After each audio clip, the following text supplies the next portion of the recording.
ब्रह्मा भी एक बात कहते हैं, मूर्खों को कोई नहीं समझा सकता। ठीक है, आप पढ़े लिखे हो तब भी समझ जाओगे, अनपढ़ हो तब भी समझ जाओगे, पर ब्रह्मा भी तम नरम नरम थी। किसको? जो मूर्ख है। जो अपने पिताजी का नहीं हुआ वो मूर्ख नहीं होगा तो क्या होगा, आप बताइए। जो अपने पिताजी का नहीं हुआ वो मूर्ख नहीं होगा तो क्या होगा, आप बताइए। विवादित जमीन के लिए जो मस्जिद के लिए दी थी उसके उद्घाटन पे आएंगे, उनको बोल दीजिएगा उसका न्योता लेंगे। वो राम मंदिर का नहीं, जो राम का नहीं वो हमारे किसी काम का नहीं। मोदी जी जैसा आदमी अगर राजनीति में है ना तो ये बोल रहे हैं, अन्यथा इनके पास राजनीति करने के लिए है नहीं। कि जनता जान रही क्या कर रही है? जो राम को लाए हैं हम उनको लाएंगे। यूपी में नहीं, भारत में नहीं, पूरे विश्व में हम भगवा लहराएंगे। और देखिए ऐसा है कि भगवा तो इनकी सीना पे लहराएंगे और लहरा रहा है। शेर तो हमारे मोदी जी हैं, इसमें शेर कहने वाली बात क्या है? शेर की बात वो ऐसे शेर है, उनके आगे कोई टिक नहीं सकता। ठीक है, उस शेर के बराबर कोई शेर नहीं है, वो ऐसा शेर है। अगर वो अगर राजनीति में दिख रहा है ना तब ये लोग बोल रहे हैं, उनके बस की बोलना भी नहीं था, उनको राजनीति यही सिखा रहे हैं आज के टाइम में। लेकिन सवा शेर किसने बना दिया मोदी को? अरे सवा शेर हम लोग बनाएंगे, जनता बना रही है, काहे नहीं बनाएंगे? ऐसे लोगों को नहीं राजनीति आना चाहिए, जो नेता हैं उनको राजनीति करनी चाहिए, और जिन पर कुछ नहीं आता है। ब्रह्मा भी एक बात कहते हैं, मूर्खों को कोई नहीं समझा सकता। ठीक है, आप पढ़े लिखे हो तब भी समझ जाओगे, अनपढ़ हो तब भी समझ जाओगे, पर ब्रह्मा भी तम नरम नरम थी। किसको? जो मूर्ख है। आप मूर्खों को नहीं समझा सकते, परंतु जो पढ़े ज्यादा मूर्ख हैं। अब आप मान लीजिए, राहुल गांधी मूर्ख हैं। आप ये मान लीजिए ना, अब तो मीडिया अर्जुन खड़गे मूर्ख हैं। ये हमसे ज्यादा आप जानते हैं, हमें बताने की आवश्यकता नहीं कि वो कैसे हैं। हम तो से दूर है इसलिए मूर्ख है। अब हो सकता है शायद यही हो। मूर्खों के सरदार हैं। जो अपने पिताजी का नहीं हुआ वो मूर्ख नहीं होगा तो क्या होगा, आप बताइए। जो अपने पिताजी का नहीं हुआ वो मूर्ख नहीं होगा तो क्या होगा, आप बताइए।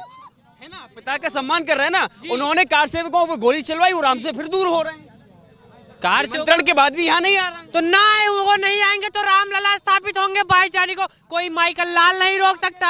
उनका सौभाग्य ही नहीं है, उनका सौभाग्य ही नहीं आना है कि ना। विवादित जमीन के लिए जो मस्जिद के लिए दी थी उसके उद्घाटन पे आएंगे, उनको बोल दीजिएगा उसका न्योता लेंगे। वो राम मंदिर का नहीं, जो राम का नहीं वो हमारे किसी काम का नहीं। जो राम का नहीं वो हमारी अखिलेश यादव को दूर ही रखना चाहेंगे। जी बिल्कुल दूर है, राजनीति से, दुनिया से, सब जगह से दूर रहे। आए ना धीरे धीरे दूर हो जाए। वो 24वें प्रधानमंत्री बनने का सपना देखा है। अरे सपने सच नहीं, वो पूरा नहीं होगा, देखे ही हैं। सपने वो होते हैं ना जो सो के नहीं देखे जाते, सपने होते हैं जो सोने नहीं देते हैं। तो उनका वो सपने देखे, उनके सपने कभी पूरे नहीं होंगे। और अब की बार मोदी जी और पूर्ण बहुमत से आएंगे। जो राम का नहीं वो किसी काम का नहीं, ये आप इतना ध्यान रखना। अब की बार बीजेपी और पूर्ण बहुमत से आएगी। हम सभी लोग समर्थन में मोदी जी के। और मोदी जी जैसे इस देश को राममय बना रहे हैं, जिस अयोध्या को राममय बना रहे हैं, वैसे मोदी जी से आग्रह करेंगे जल्द से जल्द हमारे कृष्ण जन्मभूमि का भी निर्माण बनवाएं। इसी तरीके से अब की बार पुनः मोदी जी को पूर्ण बहुमत से आशीर्वाद भी दे रहे हैं, और उनके साथ हम लगे भी हैं। वो देश का उद्धार करें, हमारी सभी जनता का उद्धार करें। जिस प्रकार से वो कार्य कर रहे हैं इसी प्रकार से निरंतर कार्य करते रहे। हम सभी लोग उनके साथ मिले हुए हैं। मोदी जी जैसा आदमी अगर राजनीति में है ना तो ये बोल रहे हैं, अन्यथा इनके पास राजनीति करने के लिए है नहीं। उनके पास पॉइंट नहीं है कि क्या बोले।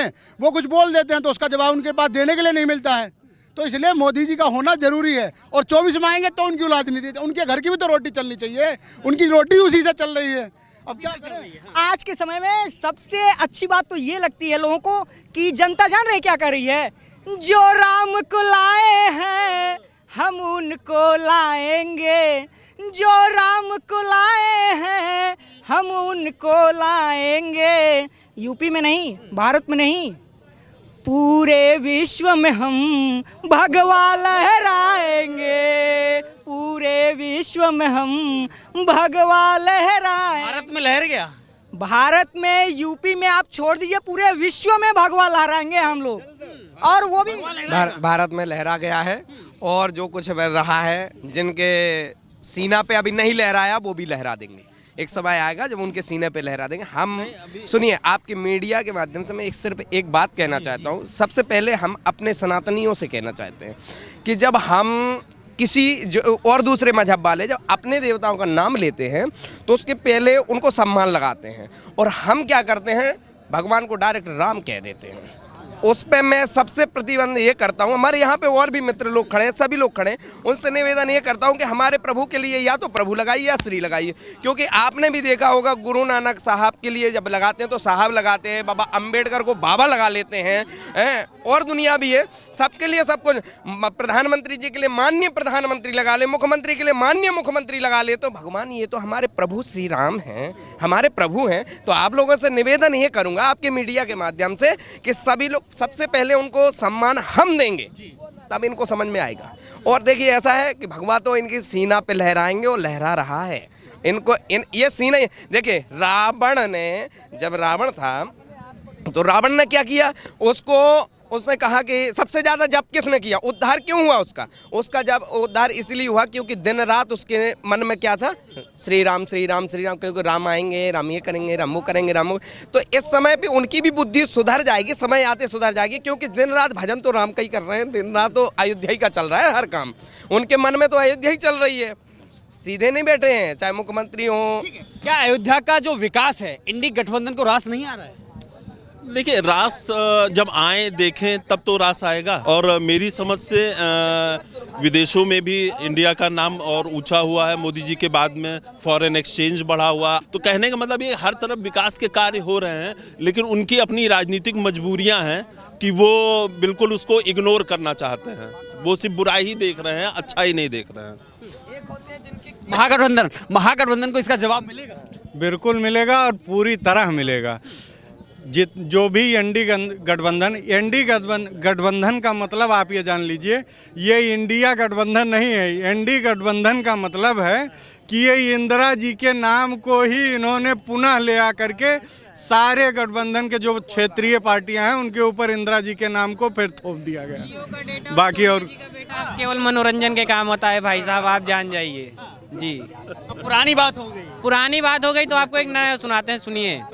मैं वो कलम नहीं हूँ जो बिक जाती है दरबारों में, मैं वो दफ्तरों की जीप सिखाऊं अंधियारे चौबारों में, मैं वाड़ी का राजदूत हूँ, सच पे मरने वाला हूँ, डाकू को डाकू कहने की हिम्मत करने वाला हूँ। और सुनिए, मेरी कलम वचन देती है अंधियारों से लड़ने की, राजमहल के राजमुकुट पे आगे लड़के चढ़ने की। एनडी गठबंधन का मतलब ये है कि इनका कुछ होने वाला नहीं है। जैसे अब ये जान लीजिए कि मान लीजिए इनकी कुछ सीटें आ भी जाती हैं तो इनके अंदर में पहली चीज़ तो अभी सीट बंटवारे को ही लेकर के उथल पुथल पूरा मचा हुआ है। दूसरी चीज़, प्रधानमंत्री का चेहरा कौन होगा यही अभी नहीं क्लियर कर पा रहे हैं कि होगा तो होगा कौन, और ये आपस में ही यो मुक्के मुक्का पूरा चलाए रहे हैं। अब ये बताइए, जब हमारे सामने एक ऐसा प्रधानमंत्री है जो अभी तक इस तरीके से अटल जी के बाद कोई नहीं हुआ है। हम लोग यहीं के मूल निवासी हैं, हम लोग बचपन से ये देखते आ रहे हैं। आज के करीब 10 साल पहले ही यही रामपैड़ी में इतनी मोटी जो है काई की परत पड़ी रहती थी। आज तक कोई भी सरकार आज़ादी के बाद किसी ने इस चीज़ का खबर नहीं लिया। चूँकि मोदी और योगी जी ने माननीय सुप्रीम कोर्ट के आदेश से मंदिर बना, इतना भव्य जो है विकास हो रहा है, तो हम लोग पूर्णतया जब तक, ये हम लोगों का भाग्य है कि हम लोगों के जानकारी में भगवान श्री राम का मंदिर बना। कि अयोध्या अछूत थी, कोई इसके बारे में बात ही नहीं करना चाहता था, ना राजनीतिक तौर पे ना विकास के कार्यों के लिए, कहीं अयोध्या का नाम ही नहीं था। आप ये देखिए, इस प्रदेश की विडंबना है कि फिल्मी सितारों को बुला करके और सफाई में डांस होता था, कल्चरल प्रोग्राम होते थे, डीआईजी आईजी स्तर के अधिकारी यातायात व्यवस्था संभालते थे, तो उनको कहाँ से अच्छा लगेगा। अगर वो यहाँ पे पहले आए होते, उसका विकास किए होते, तो शायद यहाँ का वोटर भी उनके बारे में सोचता।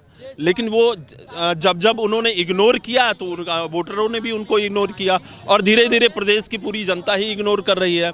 और एक बात और, राजनीतिक तौर पे काफ़ी चेंजेस ये आए हैं कि अब जो पब्लिक है वो विकास को देखना चाहती है, बात नहीं सुनना चाहती है।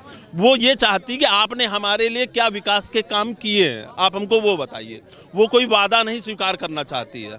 तो जब विकास के कार्य लोग करेंगे तभी वो वोट पाएंगे। और ये एक राजनीतिक तौर पे ये बहुत ही अच्छा है, हिंदुस्तान की राजनीति के लिए बहुत अच्छा है कि पब्लिक जाति धर्म से ऊपर उठ करके वो विकास कार्यों को तरजीह दे रही है। आज जनता पूछती है कि हाँ हमारे यहाँ कितने हॉस्पिटल बने, हमारे यहाँ कितने स्कूल बने, तो ये एक जागरूकता जो अवेयरनेस आई है ये बहुत ही अच्छा है। ये शायद मोबाइल की वजह से या मीडिया की वजह से इसका एक बहुत बड़ा योगदान है कि आम आदमी भी आज समझ रहा है कि हमें बेवकूफ़ बनाया जा रहा है या हमारा इस्तेमाल किया जा रहा है। सत्ता पर काबिज होना है तो राम के शरण में आना होगा। बिल्कुल आना होगा। राम के देखिए एक ना एक दिन आखिरी समय में राम ही याद आते हैं, हर किसी को राम ही आखिरी समय में याद आते हैं। और रही आपने अभी भैया से पूछा था एनडीए गठबंधन की बात करी थी, तो मैं एक चीज़ बताऊं, जब धनुष टूटा था तो सारे राजा मिलकर के उसको तोड़ने लगे थे, लेकिन तोड़ने वाला कौन थे? हमारे प्रभु श्री राम।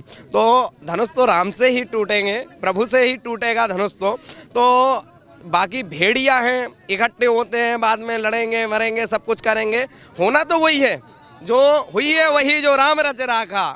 बस प्रभु का जो करेगा, जो कर्म करता है उसको फल मिलता है, जो केवल बैठ के बातें देता है उसके लिए फल कभी नहीं मिलता है।